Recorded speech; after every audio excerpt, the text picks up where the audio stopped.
राज्यातील जिल्हा परिषद व पंचायत समिती निवडणुका पार पडून तब्बल 15 दिवस उलटले असले तरी अध्यक्ष व सभापती पदांची निवड न झाल्याने राजकीय वर्तुळात उत्सुकता निर्माण झाली होती। अखेर या प्रतीक्षेला पूर्णविराम मिळण्याची चिन्ह दिसू लागलेत।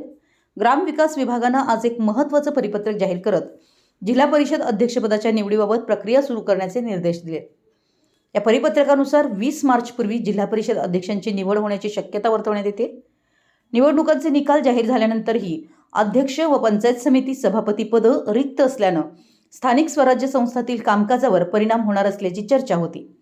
दरम्यान पंचायत समिती सभापती निवडीबाबतही लवकरच निर्णय होण्याची शक्यता व्यक्त केली जात आहे। त्यामुळे आगामी काही दिवसात जिल्हा परिषद आणि पंचायत समित्यांमध्ये सत्ता स्थापनेचे चित्र स्पष्ट होणार आहे। आता कोल्हापूर जिल्हा परिषदमध्ये महायुतीचा अध्यक्ष होणार आहे, पण राष्ट्रवादीचा अध्यक्ष की भाजपचा याकडे सर्वांचं लक्ष लागून राहिले आहे। 20 मार्च पूर्वी अध्यक्ष निवडीची प्रक्रिया पूर्ण होणार असल्याने सत्ता स्थापनेबाबत हालचालींना वेग आला असून राजकीय घडामोडींना उधाण आलंय। मराठी एस न्यूजसाठी कागलहून प्रशांत दळवी।